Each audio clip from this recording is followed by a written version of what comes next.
우리 오늘 함께 보실 하나님의 말씀 요한계시록 1장 6절의 말씀.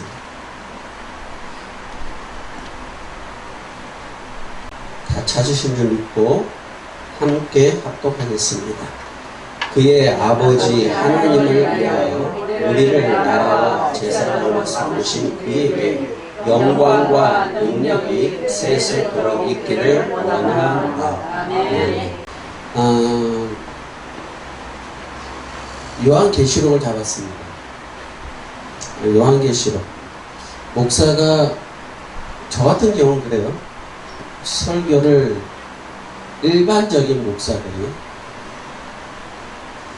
새벽기도, 수요예배, 금요예배, 그 다음에 주일예배 보통 10편의 설교를 합니다. 10편의 설교를 하고 한 달이 되면은 40편의 설교를 해요. 1년이면은 480회의 설교를 합니다. 자기 교회에서는. 외국 거 빼고. 엄청난 설교를 하는 거예요. 엄청난 설교. 그 엄청난 설교를 할 때마다 느끼는 게 하나 있습니다. 그건 뭐냐면은 설교는 하면 할수록 어렵다. 하면 할수록 어렵다. 그래서 사도 바울이 처음에는 굉장히 자신감 있게 자신을 내세웠지만은 마지막에 가서는 자기는 죄인 중에 죄인이다. 괴수 중에 괴수다라고 낮아집니다. 그래서 우리가 목회자가 되면은 사실은 점점 높아지는 것이 아니라 점점 낮아져야 됩니다.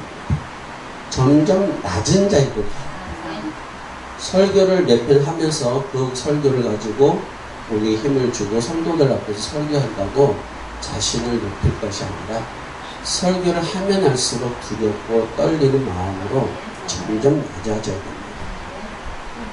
자, 요한계시록 1장을 오늘 본문을 잡은 이유는 뭐냐면은 며칠 전, 지난주죠. 지난주에 어떤 분이 저하고 이 얘기를 하면서 요한계시록 얘기를 꺼냈어요. 저는 웬만하면 요한계시록 얘기를 꺼내지 않는데 요한계시록 얘기를 꺼내더라고요. 그러면서 쭉 얘기를 했어요. 근데 요한계시록 그분의 얘기를 들으면서 제가 깜짝 놀란 게 하나 있어요. 아, 요한계시록이 뭔지도 모르겠구나. 요한계시록이 뭔지도 모르면서 저렇게 어떻게 말을 할까. 이런 생각을 제가 받았어요. 여러분, 요한계시록이 뭐냐부터 아셔야 돼요. 요한계시록 1장 1절에 보면은 예수 그리스도의 계시라 이렇게 말합니다. 계시. 그러니까 요한의 계시가 아니라 그리스도의 계시. 요한의 계시가 아니라 그리스도의 계시. 그럼 계시란 말이 뭔지를 알아야 돼. 그 계시란 말이 뭔지를 모르면서 그 요한계시록을 읽고 있으면 안 됩니다. 요한계시록은 뭐냐? 계시란 말은 감추어진 것을 보여준다는 뜻이에요. 감추어진 것을 보여준다. 이와 비슷한 말이 하나 있죠. 묵시란 말이 있습니다. 묵시. 묵시는 종말적인 사건에 대해서 감추어서 말하는 걸 묵시라고 합니다. 그러면 요한계시록은 무엇이 감추어진 것을 열어서 말하고 있느냐? 그것이 핵심이에요. 그것이 핵심입니다. 요한계시록은 창세기로부터 해서 유다서까지의 모든 성경의 결론이에요. 그래서 요한계시록 읽다 보면 난해한 말들이 굉장히 많아요. 그런데 그 난해한 말들이 굉장히 많은 이유는 뭐냐면 이미 앞에서 다 말했기 때문에. 앞에서 이미 창세기부터 유다서부터 모든 말을 다 한 것에서 거기서 필요한 말들만 뽑아서 기록한 것이 요한계시록이에요. 그래서 요한계시록은 창세로부터 감추어진 모든 것에 대한 것을 풀어주는 건데 요한계시록을 우리가 읽다 보면은 어떤 사람들은 두렵다고 얘기합니다. 아니요. 여러분은 요한계시록을 읽으면 읽을수록 기쁨과 평강과 소망과 희망이 있어요. 그것이 요한계시록을 알고 있는 사람들의 바른 자세예요. 오히려 요한계시록을 두려워하고 무서워하고 이런 사람들, 요한계시록 배웠다는 사람일수록 더 그래요. 7년 대환란이 어떻고 뭐가 어떻고 뭐가 어떻고 너무 힘들어하는 것 같아요. 요한계시록에서 감추어진 것을 말한 게 뭐냐면은, 여러분이 다니엘이 1차 포로로 끌려가요. 그때가 605년이에요. BC 605년에 끌려갑니다. 그때 다니엘이 끌려가서 바벨론에서 재상도 되고, 그 다음에 메데 바사에서 재상도 되고 이렇게 돼요. 그런데 문제는 뭐냐면은 그는 유대인이에요. 유대인은 자신의 나라, 하나님의 나라가 멸망당한 것에 대해서 충격이에요. 하나님이 예레미야를 통해서 바벨론에 의해서 이 나라가 멸망할 것이라고 말씀 주셨지만은 그걸 믿지를 않았어요. 하나님의 나라가 가나안 땅에 있고 그 하나님의 나라에서 제사장의 사명을 감당하는 그 나라가 없어졌어요. 이거는 엄청난 충격. 더구나 바벨론 포로로 끌려가서 성전이 없잖아. 예배를 못 드려요. 제사를 못 지내요. 70년의 세월 동안, 그 세월 동안 제사를 못 지내요. 바벨론의 포로로 끌려간 다니엘이 하나님께 기도했죠. 그런데 놀라운 것을 알게 돼요. 그건 뭐냐면은 예레미야가 말한 것을 알게 돼요. 예레미야 29장 10절에 보면은 70년이 차면은 다시 돌아올 것이라고 예언해놨어요. 70년이 차면 다시 돌아올 것을 예언을 받은 예레미야가 하나님께 계속 기도하면서 종말에 대한 궁금증을 가져요. 그때 하나님께서 종말에 대해서 다니엘에게 얘기를 해주셨어요. 그걸 여러분이 잘 알고 있는 70일이라는 거예요. 71회가 있는데 71회가 지나가고 여러분이 쭉 읽어보시면은 71회가 지나가고 마지막 한 일회가 남아요. 그 마지막 한 일회는 성전 중건되던 이후부터 그리스도가 끊어지는 때를 얘기하거든요. 그 마지막 한 일회가 이 얘기를 해주는데 그 일회에 대해서 뭐라고 말씀하시면은 봉함하라 그래요. 제가 읽어볼게요. 다니엘서 12장 4절 말씀입니다. 다니엘아, 마지막 때까지 이 말을 간수하고 이 글을 봉함하라. 많은 사람이 빨리 왕래하며 지식을 더하리라. 다니엘서 12장 9절입니다. 그가 이르되 다니엘아 갈지어다. 이 말은 마지막 때까지 간수하고 봉화할 것입니다. 말씀은 주셨어요. 다니엘에게. 다니엘이 하나님 앞에 기도하니까 다니엘에게 어떻게 종말이 나타날 것이다 이 얘기 해주셨어요. 그런데 그것을 봉함하라 그래요. 자, 생각해 보세요. 다니엘이 그 말을 받아서 썼어요. 그거를 봉함한다고 해서 봉함되는 거 아니에요. 이렇게 어떻게 봉함하겠어요? 그 말은 무엇이냐면 너는 알 수 없다 이런 뜻이에요. 이 얘기를 들었는데 알 수가 없는 이야기예요. 왜 봉함했을까? 그 이유가 있어요. 그 이유는 뭐냐면은 마지막 종말의 시작이 어느 때 되면은 예수 그리스도가 이 땅에 오실 거예요. 근데 다니엘 때는 아직 예수 그리스도 오시지도 않았어요. 근데 그 다니엘 때는 아직 예수 그리스도 오시지도 않았는데 그 예수 그리스도의 십자가의 죽음과 부활과 영광되는 마지막의 때를, 종말의 때를 이 얘기한다는 것이 알 수가 없는 거예요. 그래서 봉함하라 그럽니다. 묵시는 주셨어요. 마지막 때가 어떻다 묵시는 주셨는데 그것을 봉함한 거예요. 예수 그리스도가 이 땅에 오셔서 그가 십자가에 죽으시고 부활 승천하시고 하나님의 보좌 우편에 앉으시고 난 뒤에 그 봉함된 것을 풀어준 거예요. 계시라. 그러니까 다니엘이 받았던 71회의 마지막 한 일회가 봉함되어 있는데 그것에 대해서 하나님께서 예수 그리스도께서 계시로 사도 이 요한을 통해서 풀어주신 거예요. 그것이 요한계시록. 그러니까 요한계시록이라는 것을 읽을 때 우리는 이 1차 독자가 누구였는 걸 생각하셔야 돼요. 1차 독자는 누구였냐면은 그 당시에 로마에 의해서 핍박을 받고 곧 죽음을 당하고 십자가로 끌려가고 경기장에 끌려가서 동물의 밥이 되고 그러한 성도들을 향하였은 거예요. 그런 교회를 향해서 우리는 2000년의 세월이 지난 지금에 와서 이 요한계시를 보고 있지만은 요한계시록을 받는 그 당시의 사람들, 그 당시의 교회들은 곧 종말이에요. 종말의 때. 곧 종말의 때이기 때문에 여러분이 요한계시록을 읽을 때는 그 사람들의 주는 그 당시의 성도들이 받는 위치에서 일단 볼 수 있어야 돼요. 근데 이 요한계시록이 어려운 이유가 뭐냐면은 막 뒤섞여 있어요. 뒤섞여 있는데 그 뒤섞여 있는 이야기가 무엇이 섞여 있냐면은 구약적인 종말론과 신약적인 종말론이 섞여 있어요. 또 구약적인 종말론과 신약적인 종말론은 전혀 달라요. 여러분이 구약적인 종말론은 이렇게 돼 있어요. 시온에 그가 오시리라. 시온산에 그가 오시리라. 근데 우리는 신약의 종말과는 그게 아니에요. 신약의 종말과는 새 하늘과 새 땅이에요. 이스라엘 백성 유대인들은 바벨론 포로로 끌려가면서 그들이 강력하게 바란 게 있어요. 그러니까 바벨론 포로로 끌려가기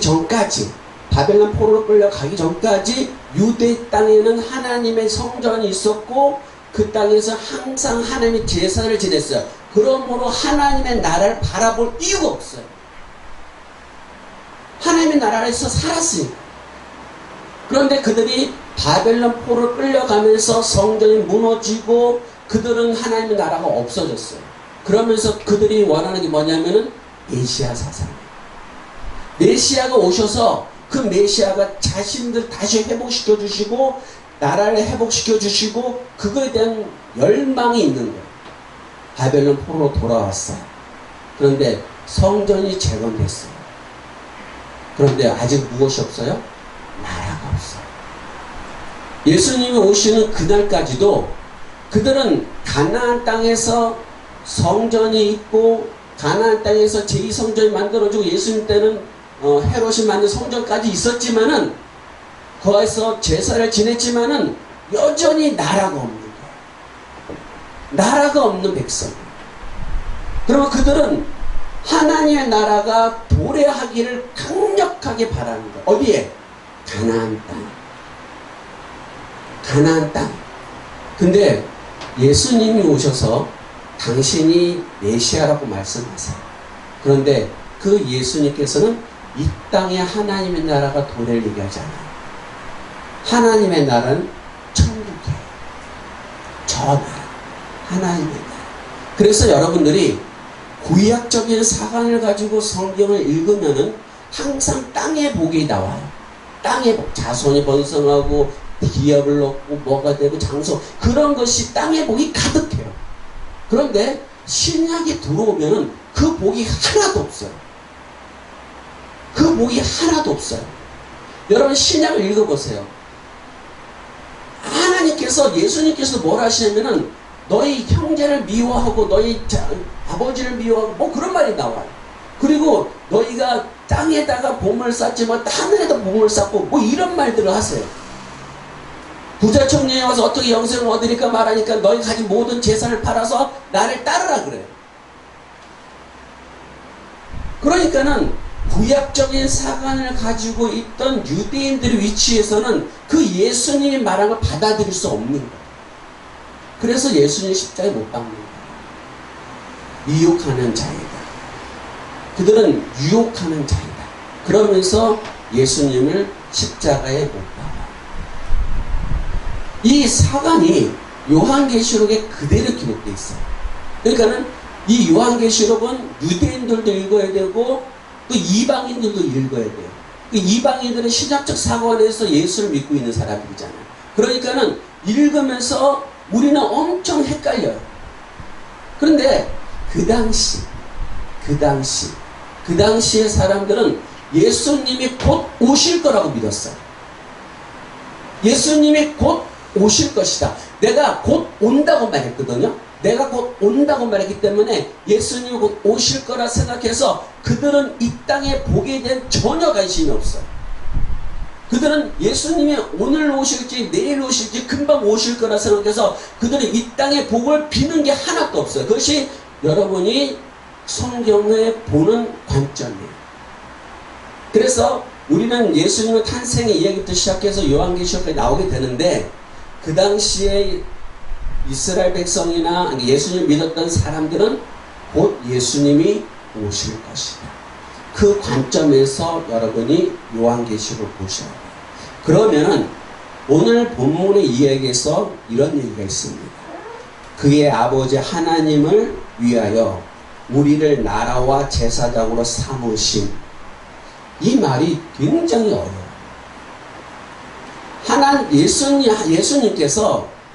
예수님께서 아버지를 위하여 우리를 나라와 제사장으로 삼았다는 거예요. 자, 이것을 우리는 어떤 위치에서 이 말씀을 볼 때, 야, 제사장이니까는 하나님은 내게 큰 어떤 감투를 씌워준 것처럼 생각해요. 목사들이 제사장의 사역을 맡았다 그러면서 성도들 위해 군림하려고 해요. 그게 엄청난 이해가 잘못돼서 그래요. 잘못된 이해를 가지고 있기 때문에 그런 거예요. 마지막 시대의 종말론에서의 너희를 제사장으로 삼았다. 마지막 때예요. 그러니까는 아까 말씀드린 대로 우리는 2000년의 세월이 지나서 지금 목사라고 가운 입고 강대상에 서가지고 거룩한 척하면서 설교하고 있지만은 그 당시의 사람들은 아니에요. 예수님이 곧 오실 것이라고 하는데 그 위치에서 지금 너희를 나라와 제사장으로 삼았다는 거예요. 여러분, 거기에서 중요한 말이 있어요. 위하여란 말이에요. 위하여. 이게 너무나 중요한 일이에요. 하나님께서 아담을 창조하셨어요. 왜 창조하셨을까요? 아담을 사랑해서? 아니에요. 인간을 사랑해서? 아니에요. 하나님을 위해서 만들었어요. 하나님을 위해서. 그래서 하나님께서 에덴 동산을 만드시고 그 에덴 동산에다가 아담을 데려다 놓으면서 너 이거 관리해 보십니다. 너 이거 관리해. 이거 잘못 관리하면은 너는 죽음이야. 그게 에덴 동산을 데리고 오시고서 하나님 아담에게 말씀하시는 거예요. 좋은 말로 하면 뭡니까? 에덴 동산을 경작하고 지키라. 너희가 선악을 알게 하는 나무 실과를 먹으면 죽으리라. 그렇게 말하는 거예요. 근데 원래 그 말을 좀 더 적나라하게 얘기하면 너 내 말 잘 듣고 내가 맡긴 일 잘해. 내가 맡긴 일에서 벗어나면 너는 죽음이야. 그런 거예요. 하나님께서 아담을 창조하신 목적이 누구를 위하냐면 하나님을 위하여. 하나님을 위하여. 여러분들이 제사장으로 부름을 받았어요. 제사장으로 부름을 받았는데 그 제사장으로 부름을 받은 게 하나님을 위하여. 여러분들이 신앙생활을 하시고 여러분이 목회를 하면서 나를 위하여 하는 순간에 그건 죄가 되는 거예요. 나를 위하여, 내가 내 목회를 위하여, 그 순간 죄가 되는 거예요. 그 순간 마귀가 찾아와서 하는 말이 그래 선악과 먹어 너는 죽지 않아. 이렇게. 신앙생활에 있어서 제사장의 역할을 오늘 다시 한번 살펴봅시다. 제사장의 역할은 이거예요. 구약에서의 제사장의 역할은 죄인이 오면은 그 죄인의 죄를 속하고 하나님께 인도하는 자예요. 그게 제사장의 사역이에요. 죄인을 데려다가 하나님에게서 용서받게 하고 하나님과 화해하게 만드는 게 제사장의 사역이에요. 그런데 그 제사장의 사역을 오해하면 안 되는 거예요. 예전에 어떤 분이 이런 얘기를 하더라고요. 자기 남편이 너무나 밉대요. 여자 목사님이신데. 너무나 미워갖고 자기 목회하는 게 너무나 방해가 되고 술 주정뱅이고 자기 맨날 두들겨 패고 도저히 목회를 못해서 이 남자와 이혼을 하겠다고. 저보고 얘기를 하더라고요. 이 남자 이혼을 하겠다. 목사님 어떻게 생각하세요? 제가 그랬어요. 당신은 제사장 아닙니까? 그렇죠. 제사장이면 하나님이 그 영혼을 당신에게 맡긴 거잖아요. 그런데 당신의 영혼을 맡긴 그 한 사람도 변화시키지 못하고 그 한 사람도 책임 못 지면서 무슨 다른 영혼을 책임진다고 합니까? 목사직 때려치우고 이혼하십시오. 그렇게 얘기했어요. 그분은 결국 이혼하지 않고 나중에 남편이 변화가 돼가지고 지금 이렇게 잘하고 있어요. 여러분의 사역에서 제사장의 사역은 예를 들어서 이런 거예요. 제가 우리 교회에서 가끔가다 농담을 하는 얘기예요. 제사장이 있어요, 이렇게. 근데 자기 동네에서 자기 정말 미워하는 사람이에요. 저 사람 꼴도 보기 싫어. 구약적 이치예요. 근데 이 사람이 어느 날 자기가 죄를 졌다고 생각한 거야. 그래가지고 염소를 끌고 왔어. 근데 그 당번이 나야. 전 정말 얼굴도 보기 싫은 인간이야. 근데 와서 나 오늘 하나님께 제사 지내겠습니다. 이렇게 온 거야. 그런데 속에서 울고 터져. 정말 꼴도 보기 싫은 사람인데. 그래서 말을 하는 거야. 당신 제사 못 지내죠. 가! 이렇게 할 수가 없죠. 그렇게 할 수 없어요. 제사장은 자기를 죽이고 하는 거예요. 자기의 마음에 올라오는 악을, 미움을, 자기 마음에 있는 것을, 자신의 마음에 올라오는 그 원한, 그것을 다 죽이고 진실로 그 사람을 위해서 안수를 해주고 기도해주고 그 번제를 드려주고, 그게 제사죠. 제가 우리 성도들한테 이 얘기를 하는 거예요. 제 카톡에 대문에 이렇게 써있어요. 미워하면 옥회 망한다. 제 카톡 대문입니다. 우리 성도들 그 말을 읽어요. 미워하면은 옥회 망한다. 성도들은 알아요. 왜 이 말을 써놨는지. 성도들은 이해하죠. 우리 목사님이 우리들을 미워하는데 미워하지 않으려고 무척 애를 쓰고 있구나. 반대로 얘기하면은 목사님에게 이웃의 짓을 하지 말아야겠다. 이렇게 요구하는 거죠, 저는 그걸 요구하는 거예요. 그걸 요구하는 겁니다. 여러분, 하나님께서 가나안 땅을 이스라엘 백성들의 주기로 약속했어요. 하나 질문할까요? 왜 하나님은 가나안 땅을 이스라엘 백성들에게 줄까요? 그들을 출애굽시키셔서 왜 주실까요? 이렇게 대답할 거예요. 아브라함과 언약했으니까, 이삭과 언약했으니까, 야곱과 언약했으니까. 그래서 모세에게 말했잖아요. 나는 아브라함의 하나님이요, 이삭의 하나님이요, 야곱의 하나님이요. 그렇게 말했잖아요. 이렇게 대답할 수 있어요. 그거는 잘못된 대답이에요. 다시 얘기할게요.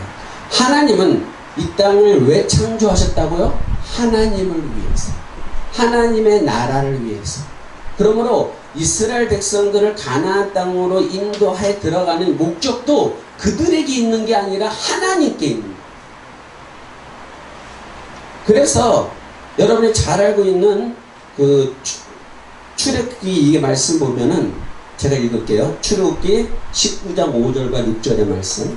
세계가 다 내게 속하였나니 너희가 내 말을 잘 듣고 내 언약을 지키면 너희는 모든 민족 중에 내 소유가 되겠고 너희가 내게 대하여 제사장 나라가 되며 거룩한 백성이 되리라. 너는 이 말을 이스라엘 자손에게 전할지니라. 내가 내게 대하여 제사장 나라가 되며 누구를 위하여? 하나님을 위하여. 가나안 땅을 이스라엘 백성들에게 주는 것은 하나님의 나라를 위하여. 여러분에게 하나님 부르셨어요. 여러분은 하나님이 목사 안식을 주셨어요. 여러분 하나님이 여러분들에게 직분을 주셨어요. 왜 주셨어요? 하나님을 위하여. 근데 우리는 그 직분을 나를 위하여 쓰려고 한 거죠. 나를 위하여 쓰려고 해요. 그게 죄예요. 종이 열심히 일을 해요. 종이 주인을 위해서 열심히 일을 해요. 그러면 주인은 종에게 먹을 것을 줘요. 예수님께서 삼성부원에서 이런 말씀하셨어요. 너희는 무엇을 먹을까? 무엇을 마실까? 무엇을 입을까? 염려하지 마라. 이는 이방인들의 것이다. 이 말이 무슨 뜻이냐면은, 여러분, 이방인들의 신을 섬기는데 이방인들은 신을 주인으로 섬기진 않아요. 여러분들 불교 신자들 보세요. 불자들 보세요. 가서 우리보다 더 많은 헌금을 하고 더 많은 재물을 올려요. 그런데 그들은 그 부처를 주인으로는 안 삼아요. 이방인들은 신을 주인으로 안 삼아요. 이방인들은 신을 자기의 목적과 자신의 이익을 위해서 섬기는 게 이방인이에요. 근데 하나님은 주인이에요. 성경의 하나님은 주인이에요. 아까도 왕이라고 말씀하셨는데 왕이에요. 여러분, 주인이 종에게 먹을 것을 주고 종에게 입을 것을 주고 종에게 마실 것을 줘요. 왜요? 주인의 일하라고. 주인의 일을 하라고 먹을 것을 주는 거예요. 주인의 일을 하라고 마실 것을 주는 거예요. 주인의 일을 하라고 입을 것을 주는 거예요. 그 고백이 야곱의 고백이에요.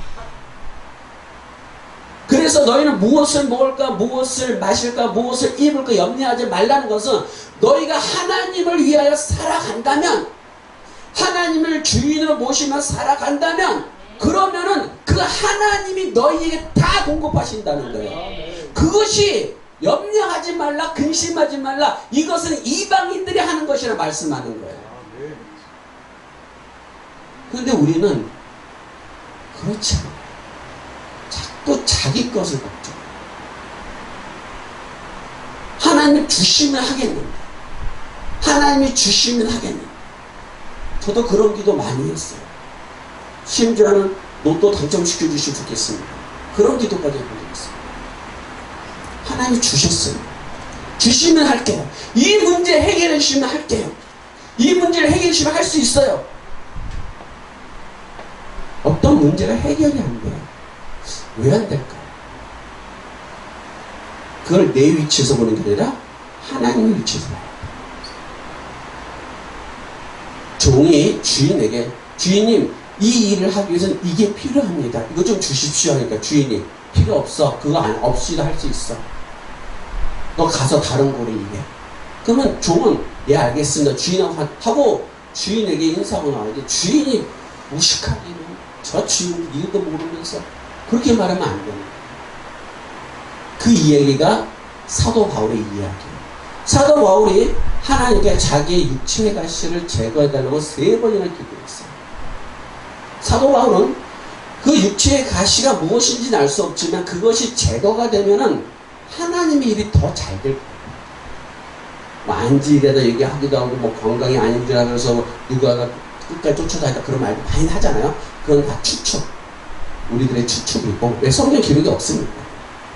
다만 분명한 건 뭐냐면, 내 은혜가 내게 족하다고 했어요. 그 말은 뭐냐면은, 하나님의 위치에서는 너의 육체의 가시를 고치지 않고 쓰는 것이 내게 유익이에요.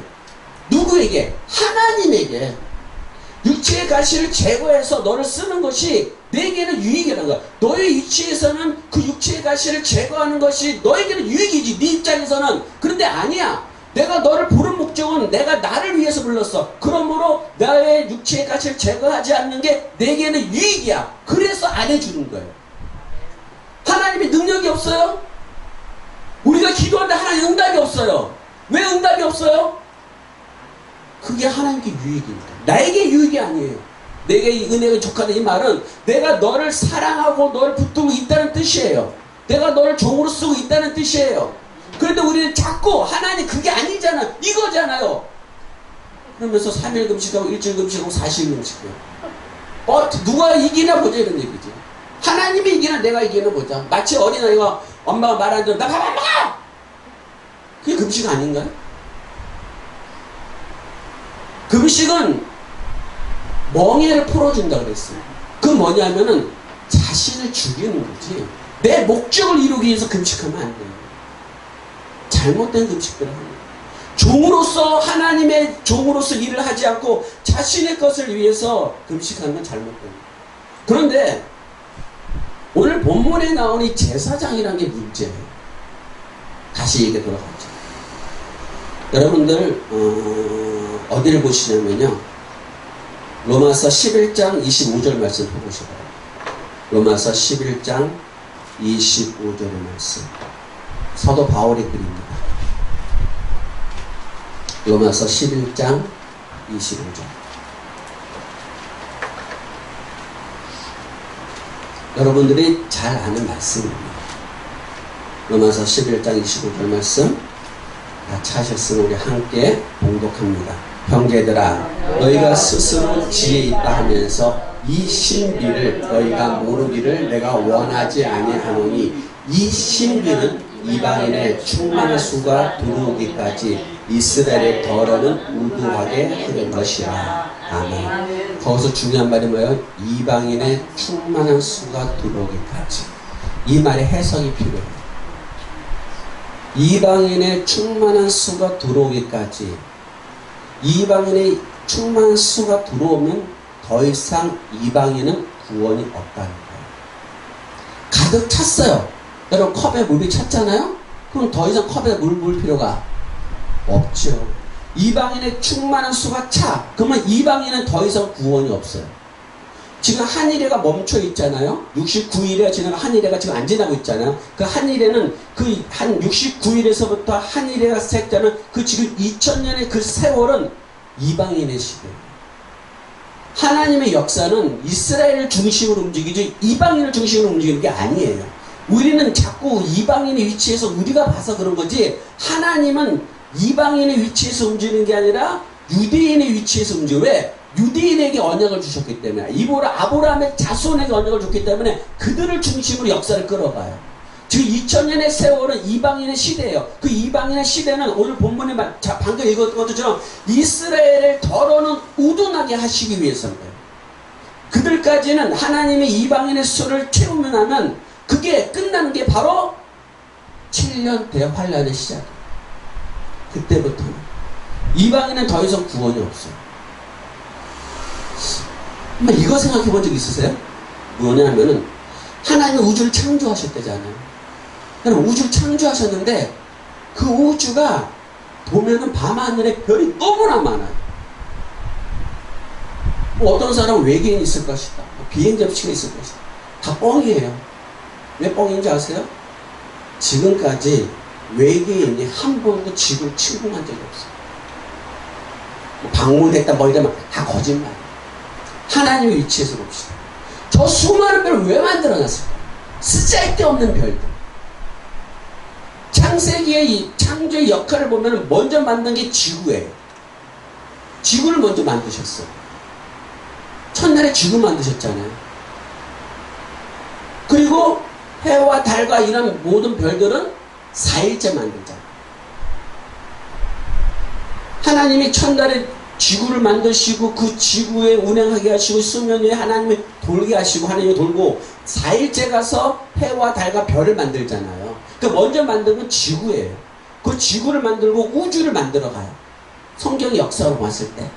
근데 그 많은 별들, 수조 개라고 하는 그 많은 별들이 왜 필요할까? 왜 필요할까 한번 생각해 보셔야 돼요.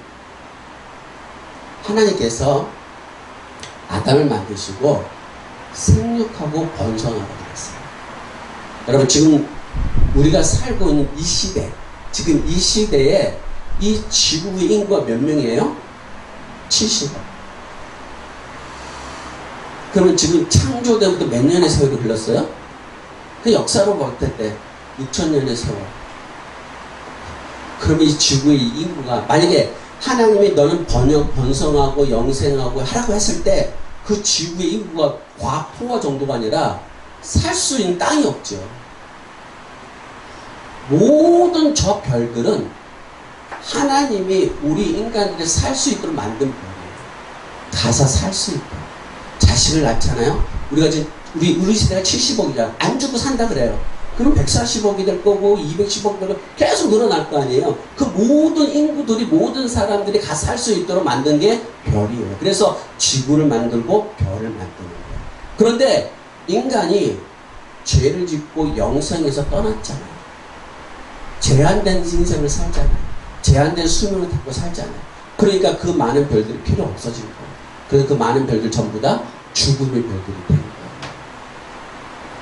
지금의 우리가 하나님께서 우리에게 말씀하시고 있는 그 종말의 이 제사장의 사역을 말씀하기 위한 거예요. 자, 유대인의 때가 돼서 종말의 때가 가서 한일의 때에서 유대인의 구원이 있어 이방인의 구원이 더 이상 없는데 제사장으로 삼았대요. 봐봐요. 이스라엘 백성들을 애굽에서 유대인들을 출애굽시킬 때는 너희들을 제사장 나라로 삼으며 이렇게 돼 있어요. 미래예요. 미래에 그렇게 삼겠다는 거예요. 그런데 요한계시록은 삼으심이에요. 과거예요. 그러면 아까 말씀드린 대로 마지막 종말 때에는 더 이상 구원이 없으면은 제사장의 사역은 더 이상 없는 거예요. 왜? 이미 다 제사장의 사역, 제사장 모두가 예수 그리스도를 믿고 제사장이 됐기 때문에. 그게 사도 베드로의 고백이잖아요. 너희는 왕 같은 제사장이에요. 다 제사장이에요. 그러면 다 제사장이라는 것은 하나님의 거룩함이 들어갔다는 뜻이에요. 그런데 그러면 그 많은 제사장이 왜 필요하냐? 그것이 오늘 본문의 이야기의 핵심이에요.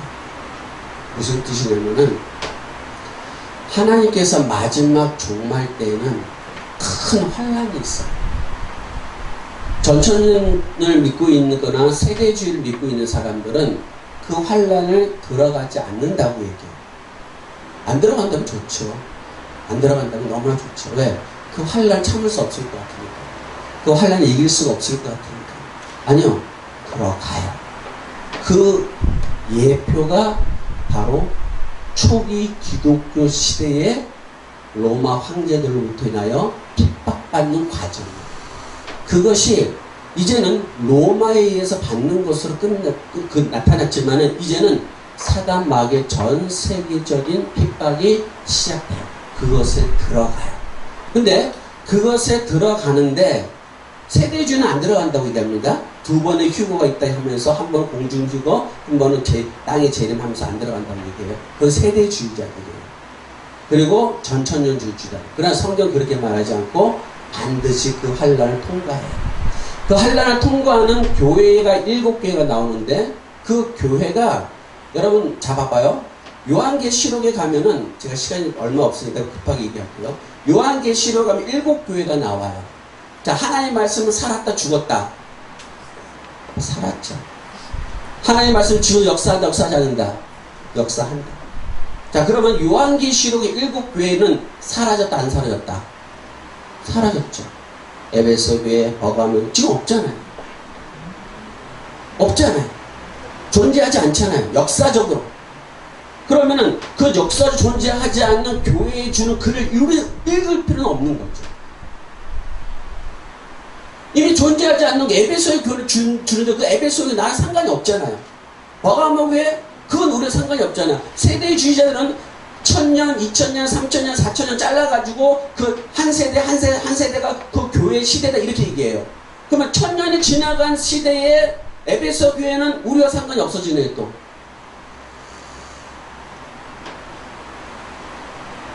하나님의 말씀은 살아있죠. 하나님의 역사하잖아요. 그 7개의 교회는 이 땅의 교회를 얘기하는 게 아니라 우리 영혼의 안에 있는 모습이에요. 그것까지 얘기하면 너무 어려우니까요. 그런데 그 7교회에 주는 공통적인 말이 있어요. 이게 뭐냐면 이기는 자예요. 이긴 자가 아니라 이기는 자예요. 무엇을 이길까요? 환란의 시대에서 이기는 거예요. 환란의 시대에서 666표를 받지 않고 또 666표 하니까 또 여기도 받고 또 뭐 이마에 받고 그렇게 생각하지 마시고 666표를 받지 않고 그 환란을 이기는데 그 환란을 이기는 능력이 어디 있냐면요 5절에 나와 있어요. 5절 보세요. 또 충성된 증인으로 죽은 자들 가운데서 먼저 나시고 땅의 임금들의 머리가 되신 예수 그리스도로 말미암아 은혜와 평강이 너희에게 있기를 원하노라. 우리를 사랑하사 그의 피로 우리 죄에서 우리를 해방하시고 은혜와 평강이 있기를 원하노라. 다시 앞으로 돌아갈게요. 이 글을 누구에게 주고 있다고요? 초대교회 핍박받고 있는 성도들에게, 그 고통의 시간을 보내고 있는 성도들에게, 내일 십자가 내일 끌려가서 목이 달달나갔지, 내일 원형 금기에 끌려가서 짐승의 밥이 될지 알 수 없는 그들에게 예수님이 말씀하시기를 은혜와 평강이 있기를 원하노라 그래요. 이 말은 너의 그 모든 고난과 어려움 중에 내가 세상을 이겼노라 두려워하지 말지어다. 너희들이 그 고통 속에서 내가 너희에게 무기를 주는데 그 무기가 뭐냐면은 은혜와 평강과 사랑이에요. 그것이 너희에게 있다면은 너희의 고난과 어려움과 너희 힘든 모든 것을 이겨낼 수 있노라 얘기하는 거예요. 그런 너희들이 제사장의 사명을 주었다는 거예요. 마지막 시대의 제사장의 사명은 죄인을 데려다가 예수를 믿게 해서 죄사함받게 하는 게 아니에요. 마지막 제사장의 사명은 전투적인 제사장, 전투적인 제사장, 전쟁을 하는 제사장. 내가 너희를 제사장으로 삼는다. 우리는 예수 그리스도의 하나님을 위하여 우리가 이 땅에서 우리의 삶을 살아가는 것이 세상을 위하여, 이 땅을 위하여, 나를 위하여가 아니라 하나님을 위하여 살아가는데, 그 하나님을 살아가는 우리에게 제사장의 사명이 있다는 거예요. 그 제사장의 사명이란 것은 싸워 승리하라는 거예요. 그래서 구약시대에 보면은 법궤를 가지고 전쟁터에 나가요.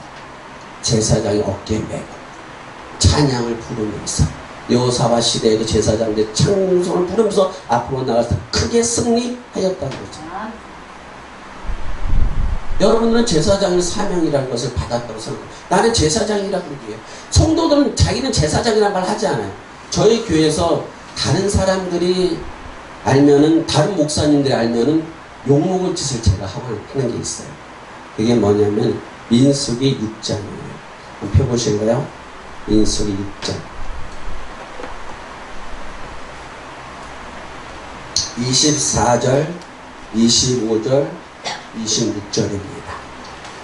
민수기 6장 24절, 25절, 26절.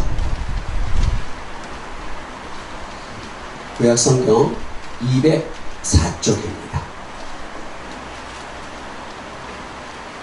다 찾으신 걸 읽고 우리 함께 봉독합니다. 여호와는 내게 복을 주시고 너를 지키시기를 원하며, 여호와는 그 얼굴을 내게 비추사 은혜 베푸시기를 원하며, 여호와는 그 얼굴을 내게 가려드사 평강 주시기를 원하노라 할지니라. 27절은 그들은 이같이 내 이름으로 이스라엘 자손에게 축복할지니 그들에게 복을 주리라. 이 세 구절 24절, 25절, 26절이 목사들이 축복할 때 쓰는 성경 구절이에요. 근데 저는 이 구절을 우리 교회 예배 주일 다 끝나면은 옆에 사람 손잡이 써놨어요. 주보에. 그 주보를 보고 읽는 거예요. 옆에 있는 사람들에게 이 말씀으로 복을 빌어줍니다. 그 복을 빌어줘요. 그게 하는 이유는 뭐냐면, 다른 목사들이 많이 난리가 날 거예요. 이거 목사들이 축복하는 건데 이걸 어떻게 성도들이 그렇게 하냐고 그럴 거예요. 그런데 그들도 제사장이에요.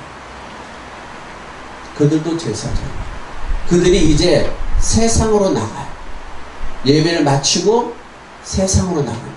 세상으로 나가는 그들은 하나님의 제사장의 직분으로 세상을 나가는 거예요. 그걸 기억하라는 거예요. 그래서 옆 사람에게 복을 빌어준 것처럼 당신들이 나가서 세상 사람들을 만나면 이렇게 복을 빌어주라는 거예요. 근데 이 복을 빌어주는데 전쟁이 심한 거예요. 쉽지가 않은 거예요. 그것이 그리스도인으로서 제사장으로서의 사명을 감당하는 겁니다. 오늘 우리가 목회자라고 하는 그 직분을 가지고 사역을 할 때 오늘 본문의 말씀을 여러분이 꼭 기억하셔야 돼요. 세상의 복은 이거예요.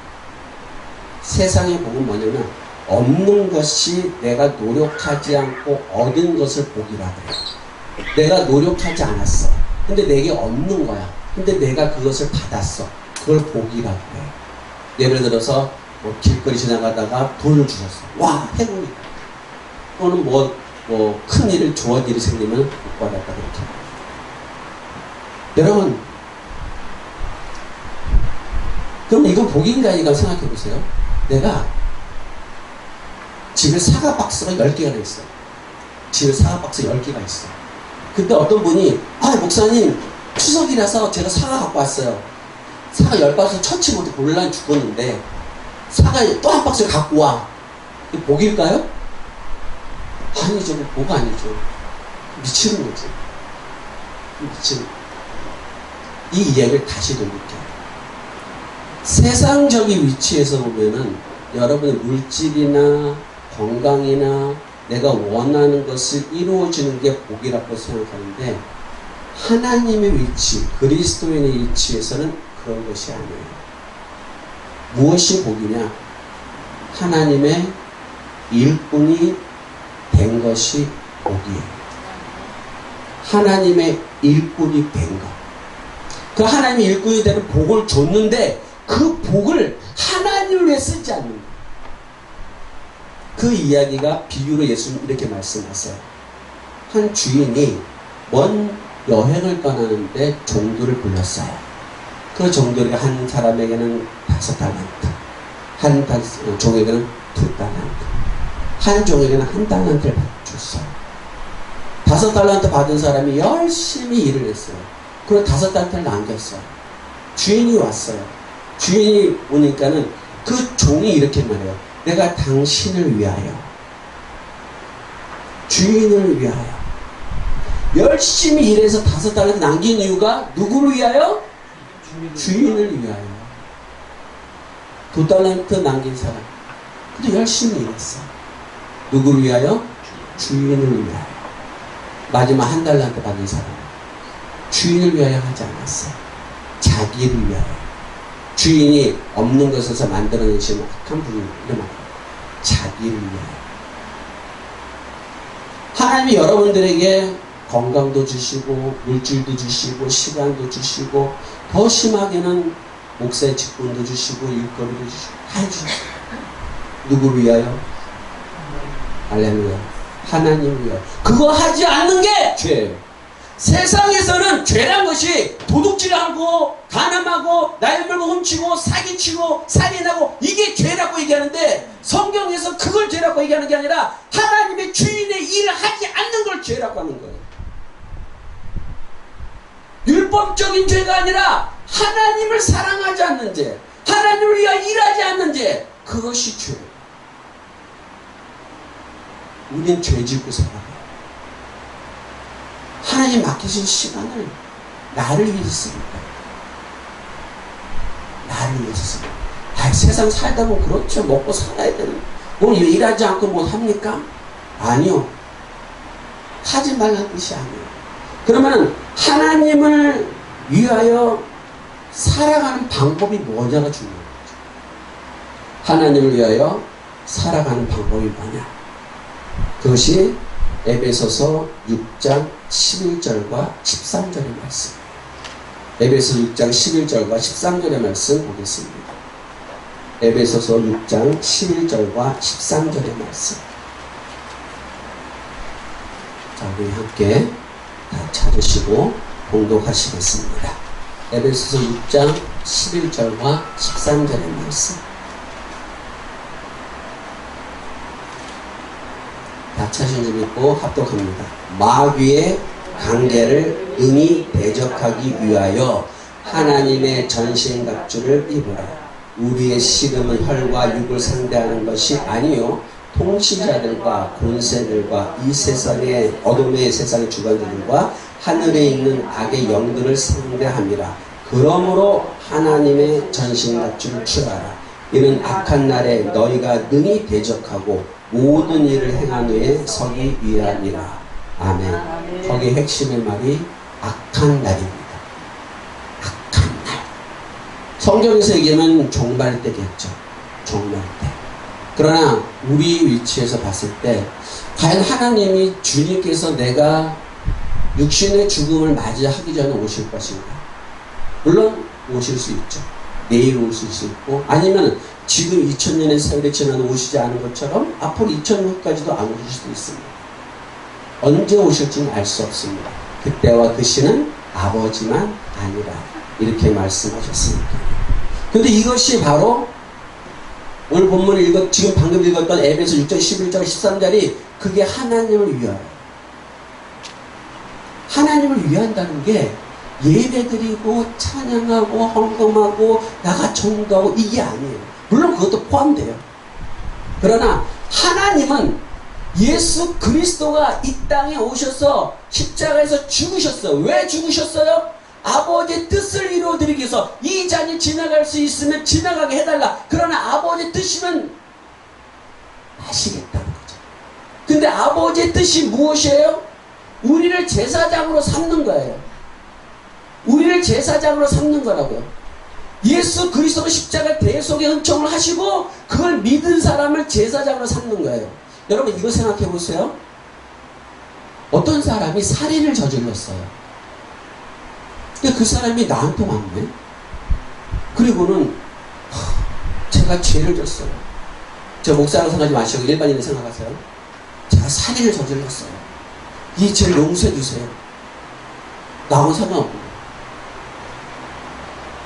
그 사람이 저기 뭐 경기도 아니면 뭐 제주도 어디 살인을 했어. 근데 그 사람을 죽인 거하고 나하고 무슨 상관이야? 그 사람이 나와서 용서해 주세요. 나보고 그래요. 당신이 나 용서해 줄 게 없어. 이 이야기는 예수 그리스도의 십자가의 대속의 은혜는 하나님과 관계되어 있는 사람에게만 적용됩니다. 하나님과 관계되어 있는 사람. 그거를 우리는 하나님이 택하시고 부르셨다 이렇게 얘기하는 거죠. 그런데 그 하나님이 우리를 왜 부르셨어요? 구원하기 위해서. 구원이 뭐예요? 죄와 사망에서 건지는 거예요. 죄와 사망이 뭐예요? 하나님을 대적하는 거예요. 하나님을 대적하는 게 죄와 사망이에요. 여러분들이 예수를 믿고 여러분이 신앙생활하고 목사가 됐으면서 그 속에 마음속에 악이 가득해. 미움과 시기와 질투와 다툼과 전쟁과 분쟁이 하루라도 안 일어날 날이 없어요. 저도 그래요. 그러면 그 안에 하나님 나라가 설 수가 없어요. 미워하면서, 누구를 미워하면서 내가 하나님을 사랑합니다. 그 말이 되냐고요. 내가 다른 사람과 맨날 다투면서 내가 하나님을 사랑합니다. 그게 되냐고요. 안 되는 거예요. 맨날 남편과 다투면서 하나님을 사랑합니다. 그게 되는 거냐고요. 하나님 말씀하셔서 먼저 화해하고 와서 너 나한테 얘기하라. 제사장이 너 제사장의 사명 맡았잖아. 그러면은 용서하고 마음의 악을 버리고 육신의 생각을 버리고 너가 그리스도의 향기로서 그리스도의 편지로서의 모습을 보여주라 이런 얘기예요. 그것이 바로 제사장의 사명이에요. 마귀의 관계에 능히 대적하는 거예요. 교회 목회 못하는 게 마귀의 관계가 아니에요. 마음속에 미움이에요. 마음속에 다툼이에요. 마음속에 원망이에요. 그것이 있는 동안은 마귀의 관계를 절대 물리치지 못해요. 제사장을 삼으셨고요. 마지막 때의 제사장은 전투적인 사람이에요. 매일같이 찾아오는 마귀의 생각, 매일같이 찾아오는 뱀의 지혜, 매일같이 찾아오는 악한 생각, 그것과 싸우셨고 그리고 그것을 이기셨고 그것이 오늘 우리에게 주시는 이기는 자예요. 우리가 무엇을 이길까요? 내 속에 있는 사단이 아담의 씨에다 뿌려놓았던 그 악의 씨, 그 씨가 자라났어. 열매 맺지 못하고.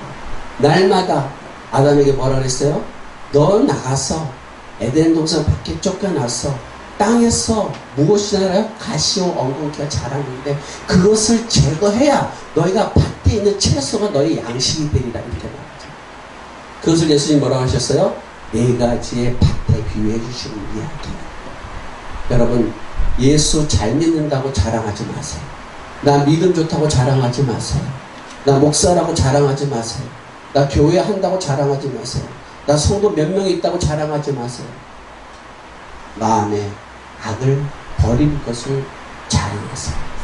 내 마음의 탐욕과 탐심과 미움과 거짓과 다툼과 분쟁과 이러한 것을 버리노라. 그것을 십자가에 못 박노라. 그것이 제사장의 사명입니다.